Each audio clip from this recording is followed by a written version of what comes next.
दोस्तों 31 दिसंबर से पहले इस वीडियो को देख लेना, वरना सब कुछ खत्म हो जाएगा और आपके फिर से वही कमेंट्स होंगे कि भैया मेरी लाइफ में कुछ भी सही नहीं चल रहा है, मेरा वक्त बर्बाद हो रहा है, ये हो रहा है वो हो रहा है। मैं ना चाहता ही नहीं हूँ कि कोई भी शख्स इस वीडियो को नए साल में देखे, लेकिन फिर भी अगर ये वीडियो आप तक लेट पहुंचे तो ये सब कुछ आप नेक्स्ट मंथ में भी अप्लाई कर सकते हो। देखो, मैं ये वीडियो अपने मतलब के लिए नहीं बना रहा हूँ, बहुत रंगीन टॉपिक्स हैं जिन पर काम करके बहुत सारे फायदे हो सकते थे मेरे।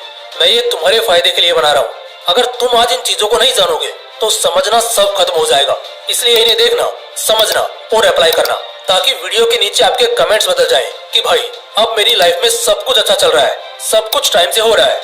ये वीडियो हर उस इंसान के लिए है जो डेली रात को रोकर सोता है, सोच सोचकर अपनी रातें खराब करता है कि आखिर क्यों वो इतनी दर्दनाक जिंदगी का हिस्सा है, क्यों उसकी सुबह और शाम बर्बाद रहती है, क्यों वो हर पल घुट घुट कर जी रहा है। चलो टाइम मशीन का ना इस्तेमाल करके समय में पीछे जाते हैं। जनवरी, नया साल और सपने बवाल, लेकिन काम का फिर भी बुरा हाल।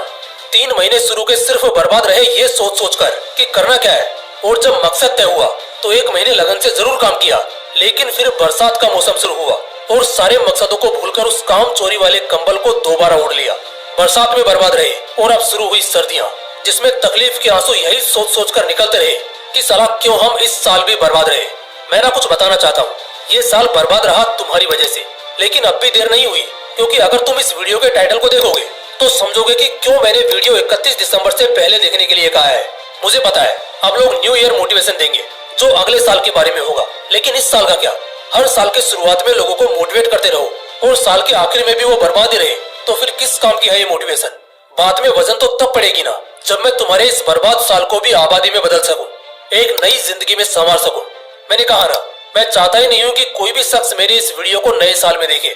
लोग तो खैर साल 2 साल बाद भी देखेंगे, लेकिन मैं ये चाहता हूँ कि मेरे व्यूवर्स जो लोग मुझको जानते हैं और जो लोग मुझको नहीं भी जानते, वो सारे लोग अभी इस तारीख यानी 31 दिसंबर से पहले इसे देखें। अभी मैं आपके साथ 8 बातें शेयर करूंगा, लेकिन उससे पहले ना कुछ बताता हूँ आपको, थोड़ी आग लगाता हूँ आपके अंदर। देखो भाइयों, जिंदगी अगर 100 साल भी जियोगे ना, तब भी आखिरी के 30 साल और शुरू के 10 साल कोई काम के नहीं है, और बचे हुए 60 साल में से 30 साल तो सिर्फ सोने में गुजार दोगे। तो ये जो बचे हुए 30 साल है ना, वो बड़े कम है, बहुत कम समय बचा है दोस्त। शायद अगर गौर करो तो तुम्हारी रूह भी कांप उठे। और डरावनी बात यह है कि बचे हुए 30 साल में से भी ना एक एक करके तुम एक एक साल घटाए जा रहे हो। एक समय ऐसा आएगा कि जब कटोरा लेकर भीख भी मांगोगे ना, तो भीख भी नहीं मिलेगी। लेकिन अब क्या, मुझे पता है, चाहे होश में या फिर बेहोशी की हालत में ही सही, तुम सब अभी अफसोस के आंसू रो रहे हो, और तुम्हारे मन में इस सवाल भी उठ रहा होगा कि भाई अब क्या? चलो 11 महीने तो बर्बाद कर लिए, तो आखिरी महीने का क्या प्लान होगा? इस 1 महीने में क्या मैं सब कुछ सही कर लूंगा? क्या इस 1 महीने में मैं दुनिया जीत लूंगा?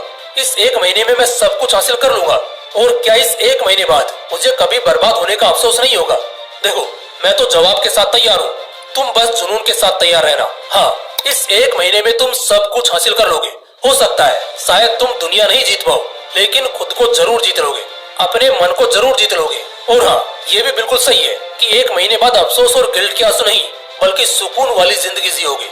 तो बस फिर कुर्सी की पेटी बांध लेना, क्योंकि मौसम, तुम्हारा वक्त, तुम्हारी जिंदगी और अहमियत सब कुछ बदलने वाला है।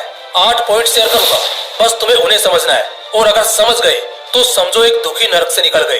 Point number 1, you disappear somewhere this year. इस साल ना अगर गौर से देखा जाए तो तुम कहीं खो गए थे, शायद किसी ऐसी दुनिया में जो तुम्हें सिर्फ और सिर्फ कमजोर कर रही थी, नाकामयाब होने के बहाने दे रही थी। हम में से हर किसी ने बिल्कुल ऐसा ही किया, और शायद यही वजह है, सिर्फ इस साल के बर्बाद होने के पीछे ही नहीं, बल्कि हर साल के बर्बाद होने के पीछे भी यही वजह है। शुरू में क्या होता है ना, हम मोटिवेट होते हैं, हम बहुत ज्यादा फोकस्ड भी हो जाते हैं, बड़े बड़े सपने भी बना लेते हैं, लेकिन फिर भी हम कुछ इस तरह कहीं खो जाते हैं कि हम भूल जाते हैं हमारी मंजिल क्या है, और पता नहीं हम कहाँ भटकते जा रहे हैं। तो इस तरह अगर कहीं खो जाओगे ना, तो फिर ऐसा ही होगा। ये जो आखिरी महीना बच रहा है ना, बस इसमें इसी चीज की प्रैक्टिस करनी है कि अपने मकसद से एकदम चिपके रहो, उसके अलावा तुम्हें कुछ और नजर ही ना आए। Point number 2, you are not consistent. तुमने ना सब सही किया, तुमने शुरुआत में काम करना भी शुरू कर दिया, लेकिन बस एक चीज रह गई, और वो है कंसिस्टेंसी, निरंतरता। इसका मतलब थोड़ा ढंग से समझते हैं। पानी की वो नाजुक बूंदे भी ना अगर लगातार किसी जटिल पत्थर पर गिरती रहे तो उसे भी तोड़ देती है, लेकिन अभी के लिए 1 बाल्टी पानी अगर सीधा किसी पत्थर पर गिरा होगा ना, तो फिर भी उसे कुछ नहीं होगा। तो एक दिन खुद को कमरे में बंद करके 10 घंटे काम कर लेने से, या कुछ दिनों और हफ्तों के लिए बहुत ज्यादा काम करके महीनों तक आलस्य करना कहीं से भी समझदारी नहीं है। और यही गलती शायद तुमने इस साल करी है। जैसे थोड़ी मेहनत की, आराम के नाम पर ब्रेक लिया और फिर वो ब्रेक इतना लंबा चला कि फिर दोबारा लौटे नहीं। Point number 3, commitment failed.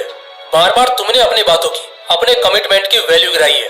Salman Khan की मूवी वांटेड का एक डायलॉग है, एक बार जो मैंने कमिटमेंट कर दी उसके बाद तो मैं अपने आप की भी नहीं सुनता। इस डायलॉग को कूल बनने के लिए बच्चा बच्चा बोलता है, लेकिन मैं शर्त लगाकर कहता हूँ, अगर इस डायलॉग को किसी ने दिल से मान लिया, अपनी जिंदगी का उसूल बना लिया, तो फिर वो कभी भी नहीं रोएगा। आप बर्बाद हुए क्योंकि आप अपनी बात पर कभी नहीं टिके। आप डिप्रेशन में गए क्योंकि आपने कभी जो बोला वो किया ही नहीं। जब तक तुम अपने कमिटमेंट से मुकरते रहोगे ना, भरोसा और मौका दोनों खोते रहोगे।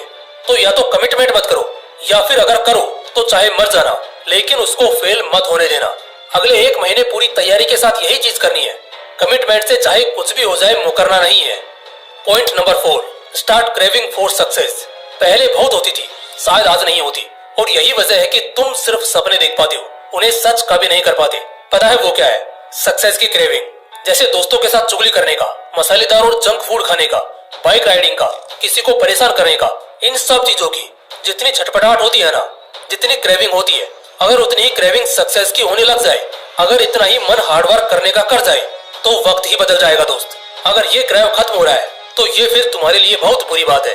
बल्कि कामयाबी की क्रेविंग तो बहुत ज्यादा होनी ही चाहिए, क्योंकि बिना इसके आखिर कहां से तुम्हें कुछ भी मिलेगा या मिल सकेगा। Point number 5, run with M. भाग तो हम सभी रहे हैं, मगर भीड़ में, किसी मकसद के लिए नहीं, किसी लक्ष्य या टारगेट के साथ नहीं। मुझे पता है जो लोग मुझे सबसे ज्यादा सुनते हैं वो यंगस्टर्स होते हैं, जो या तो स्कूल कॉलेज में होंगे या फिर किसी कॉम्पिटिटिव एग्जाम के लिए तैयारी कर रहे होंगे। अब भीड़ का हिस्सा तो वो सारे हैं, सब भाग रहे हैं, रात भर जाग रहे हैं, स्कूल कॉलेज और ट्यूशन तो सभी जा रहे हैं, लेकिन बावजूद इसके क्या उनके पास कोई मकसद है, उनका कोई लक्ष्य है, या फिर वो उसमें खुश है? बिना किसी मकसद के की गई मेहनत ना बेकार ही जाती है। अगर मकसद से भागोगे ना तो मेहनत भी रंग लाएगी और किस्मत भी साथ देगी। इस साल तुमने भी यही गलती करी है, बस भीड़ में भेड़ बनने का काम किया है। अब जरा ना शेरों वाले काम करके दिखाओ। भागो, बहुत रफ्तार के साथ भागो, लेकिन अपनी मंजिल के लिए, किसी मकसद के साथ। Point number 6, don't rest. आराम मत करो। इस पूरे साल क्या किया? आराम ही तो किया। रात को 8 घंटे मिलते हैं ना सोने को, बस फिर अब और क्या चाहिए दोस्त? अब तुम दिन में अगर 4 घंटे सोओगे और फिर जब जगोगे तब सिर्फ बिस्तर पर पड़े पड़े माँ बाप पर हुक्म चलाओगे, तो फिर हो गया कल्याण। इससे अच्छा तो एक जानवर है, अपने खाने के लिए कम से कम खुराक ढूंढने के बहाने ही सही, लेकिन मेहनत तो करता है। अब इस साल के 11 महीने तुम बर्बाद कर चुके हो। अगर अगले 1 महीने और इसके बाद आने वाले कई सालों को खोना नहीं चाहते हो, तो चाहे कुछ भी हो जाए, एक महीने को हाथ से नहीं जाने देना है। इसमें बिल्कुल भी आराम नहीं करना है।